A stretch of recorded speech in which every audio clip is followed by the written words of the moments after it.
Kamu belum pulang, Nak. Hujan makin deres loh. Raka nyengir tipis. Nunggu order, Bu. Kontrakan mau bayar besok. Mbok Yati menggeleng pelan. Jangan terlalu dipaksain. Jam segini yang jalan cuma yang gak bisa tidur atau yang gak bisa pulang.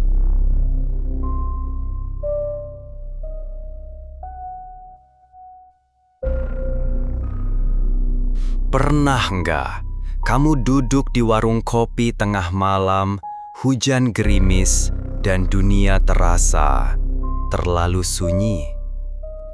Ini ceritanya Raka, usia 20, driver ojek online, tinggal sendiri di kontrakan kecil dekat pasar. Malam itu, sekitar pukul 23.30, dia lagi istirahat di warung kopi langganannya.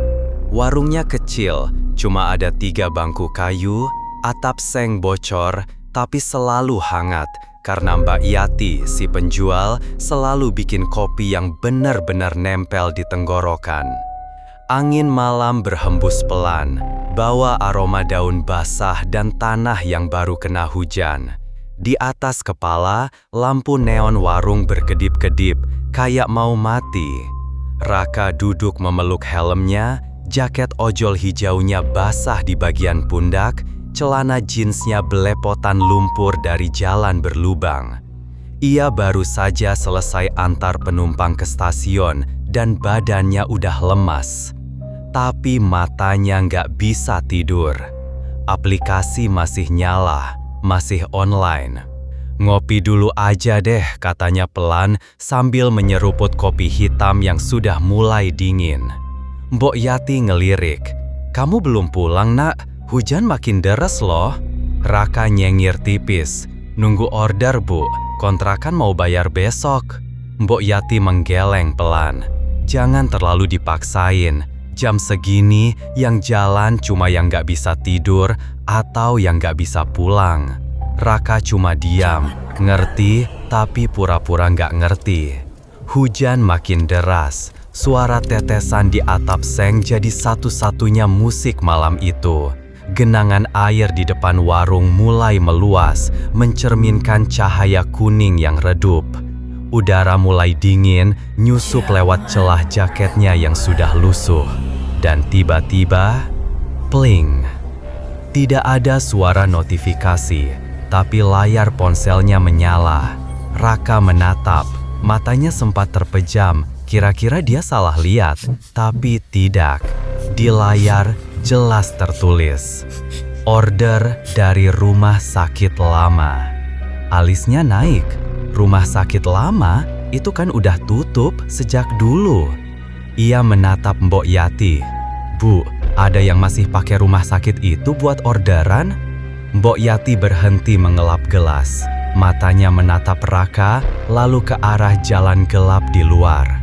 Kalau kamu nerima, mungkin kamu bakal tahu. Raka menelan ludah, jari telunjuknya melayang di atas layar. Aplikasi menunjukkan nama penumpang. A, cuma 1 huruf. Dan lokasinya tepat di depan bangunan tua yang dulu jadi tempat orang-orang mati tanpa sempat diselamatkan.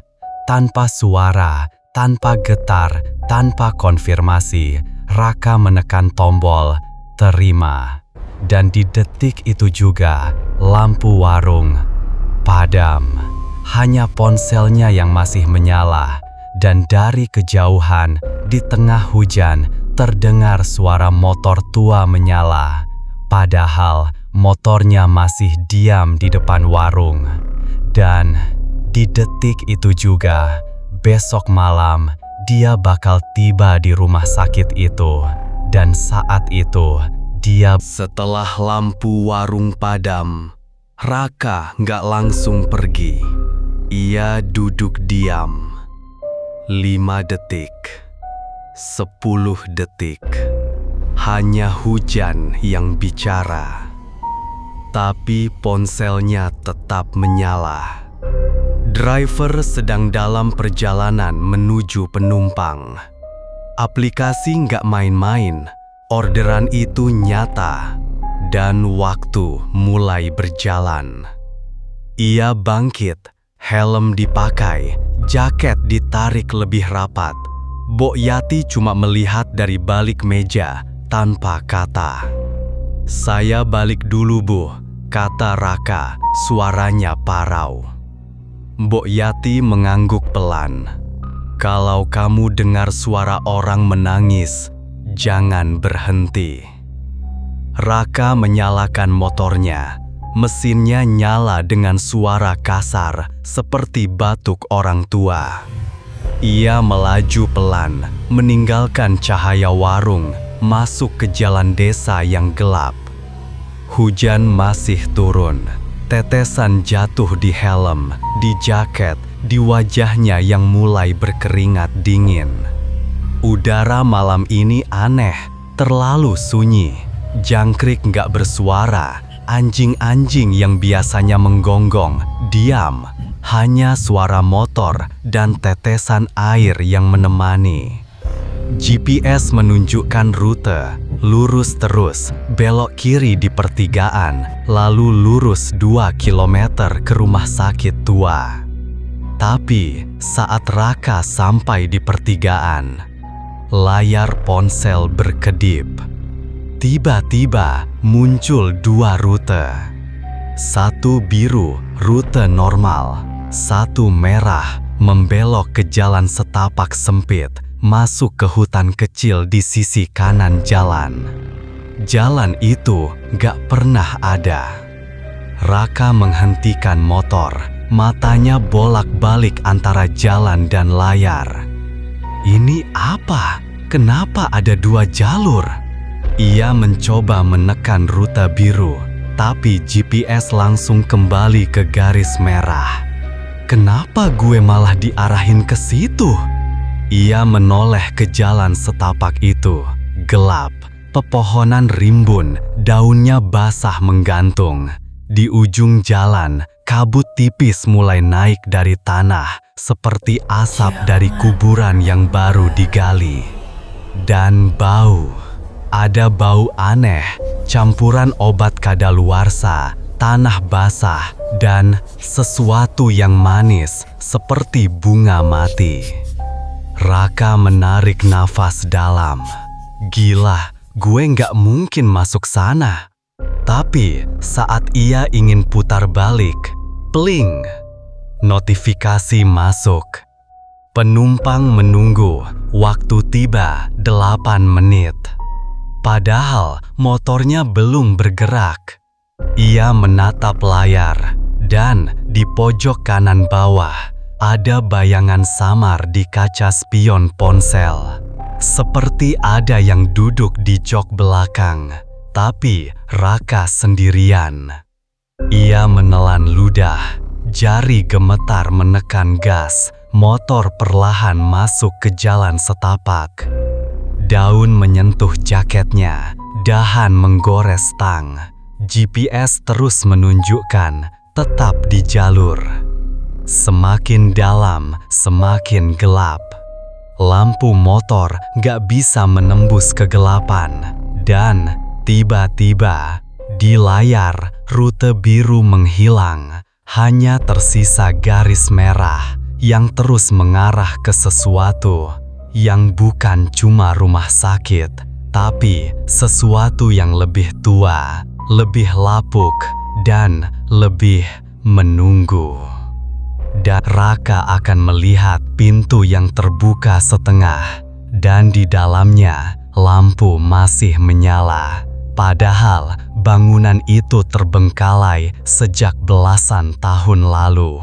Jalan setapak itu nggak pernah berakhir.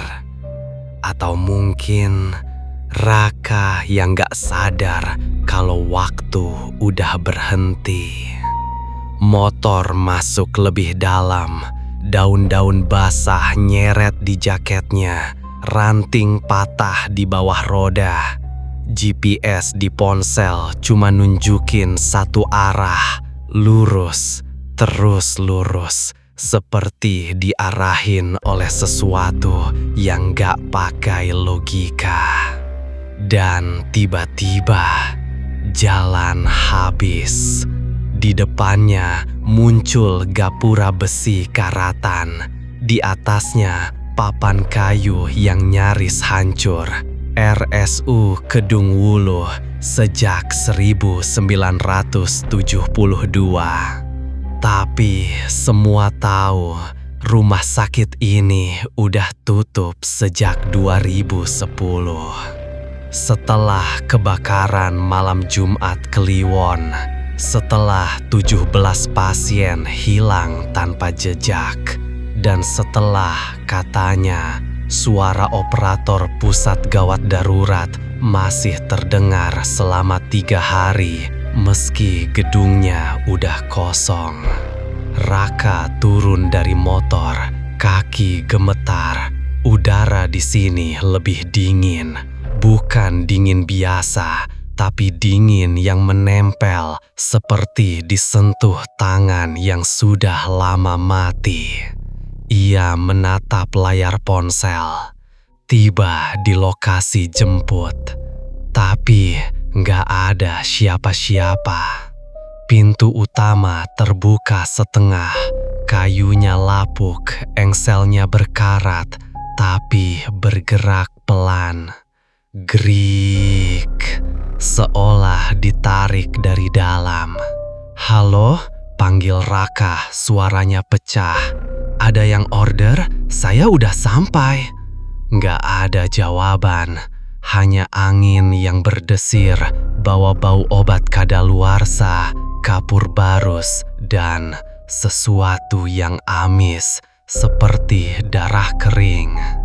Ia ambil langkah maju, sepatu nyebur ke genangan air hitam, dingin, lengket.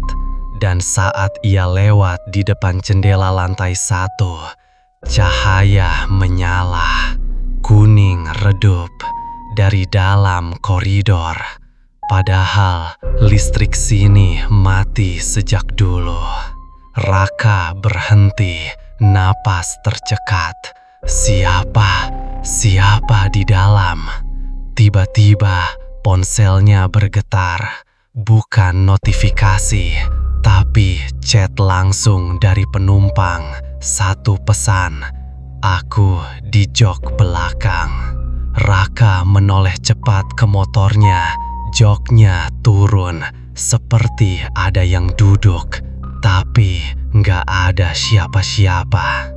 Ia mendekat, jantung berdebar kencang. Gue cuma nganter, gue nggak mau masuk." Dan di detik itu, lampu di dalam gedung padam, total gelap. Tapi dari dalam terdengar suara sepatu karet. Tok, tok, tok. Berjalan pelan, mendekat dari dalam lorong gelap menuju pintu yang terbuka. Dan Raka sadar, penumpangnya bukan dari luar, dia dari dalam.